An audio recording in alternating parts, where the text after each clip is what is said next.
નમસ્કાર. ગુજરાત પોલીસ ભરતીના જે તાજા અપડેટ્સ છે એની ચર્ચા કરવા આજે આપણે ભેગા થયા છીએ. ઘણા ઉમેદવારો રાહ જોઈ રહ્યા છે. હા, ચોક્કસ.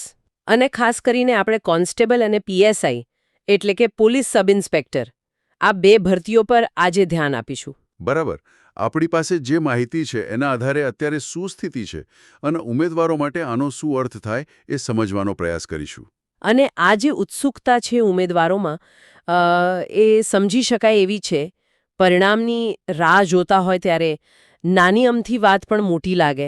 સાચી વાત છે. તો સૌથી પહેલા આપણે પેલી કોન્સ્ટેબલ ભરતીની ફાઇનલ આન્સર કીની વાત કરીએ. શું સમાચાર છે એના?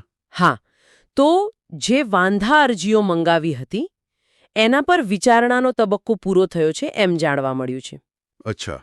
અને હવે ફાઇનલ આન્સર કી મતલબ જે આખરી જવાબવહી છે એ જાહેર કરવાની તૈયારીઓ ચાલી રહી છે. એટલે કેટલો સમય લાગી શકે? કઈ અંદાજ? સૂત્રોનું માનીએ તો કદાચ આગામી 3 થી 5 દિવસમાં. હા, આટલા સમયમાં એ બહાર પડી શકે છે. એટલે આ પ્રોવિઝનલ પછીની ફાઇનલ કી થઈ, બરાબર? બરાબર. અને આ બહુ મહત્વની છે કારણ કે પ્રોવિઝનલ પછી જે વાંધાઓ આવ્યા હોય એનું નિરાકરણ કરીને આ ફાઇનલ બને છે. એટલે આનાથી ઉમેદવારોને પોતાના સ્કોરનું લગભગ સાચું ચિત્ર મળી જાય છે. ખરું. સ્પષ્ટતા વધે એમના માટે. ચોક્કસ. હવે કોન્સ્ટેબલની જેમ જ પેલી પીએસઆઈ ભરતીના પરિણામની પણ એટલી જ આતુરતા છે. એના વિશે શું અપડેટ છે? હા, તો પીએસઆઈ માટે પણ સારા સમાચાર કહી શકાય. પરિણામ તૈયાર કરવાની જે કામગીરી છે એ લગભગ પૂરી થવાના આરે છે. મતલબ અંતિમ તબક્કામાં છે. ઓહ, સરસ. અને એક રસપ્રદ વાત એ પણ સામે આવી રહી છે કે કદાચ પીએસઆઈનું પરિણામ પેલું એલઆરડીનું મેરિટ લિસ્ટ આવે એના પહેલા જાહેર થઈ શકે છે. એમ? અક્રમ તો અગત્યનો કહેવાય, ખરું ને? હા, બહુ જ અગત્યનો. ખાસ કરીને એવા હજારો ઉમેદવારો માટે જેમણે બંને પરીક્ષાઓ આપી હોય, પીએસઆઈ પણ અને કોન્સ્ટેબલ પણ. બરાબર. તો શું અસર પડે આ ક્રમની? જુઓ, જો પીએસઆઈનું પરિણામ પહેલા આવે તો જે ઉમેદવારો એમાં સફળ થાય એ સ્વાભાવિક રીતે એલઆરડીની રેસમાંથી એમ કહી શકાય કે ઓછા થાય. એટલે એક તો એ અસર, બીજું ઉમેદવારોને પણ ખબર પડે કે એમની પસંદગી પીએસઆઈમાં થઈ ગઈ છે તો એ પ્રમાણે એ આગળનું વિચારી શકે.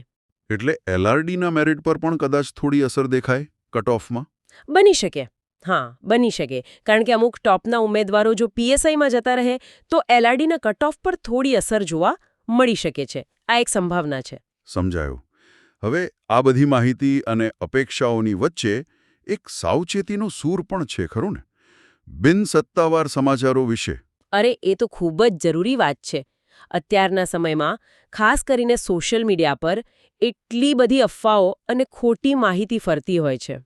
હા, એ સાચું છે. કે ઉમેદવારો બહુ જલ્દી ગેરમાર્ગે દોરાઈ જાય છે.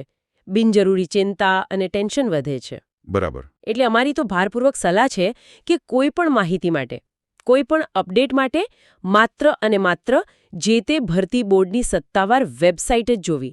બીજે ક્યાંય ભરોસો ના કરવો. સાચી વાત. સત્તાવાર પુષ્ટિ વગર કશું માનવું નહીં.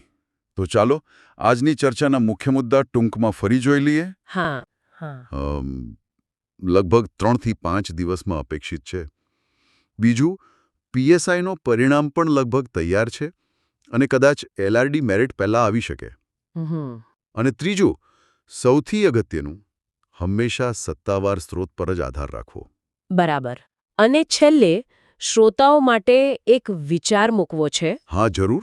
જો ખરેખર પીએસઆઈનું પરિણામ એલઆરડી પહેલા આવે તો એનાથી સ્પર્ધા ઓછી થાય એ તો ખરું જ, પણ ઉમેદવારના પોતાના વ્યક્તિગત સ્તરે એનાથી કઈ વ્યૂહાત્મક તકો ઊભી થઈ શકે? શું એનાથી એમને પોતાના ભવિષ્યનું આયોજન કરવામાં, જેમ કે ટ્રેનિંગની તૈયારી કે બીજું કંઈ, એમાં કંઈ મદદ મળી શકે? આ ક્રમની જે સૂક્ષ્મ અસરો છે એના પર વિચારવા જેવું ખરું. ચોક્કસપણે. આ એક રસપ્રદ મુદ્દો છે વિચારવા માટે. આજના માટે આટલું જ. આભાર. આભાર.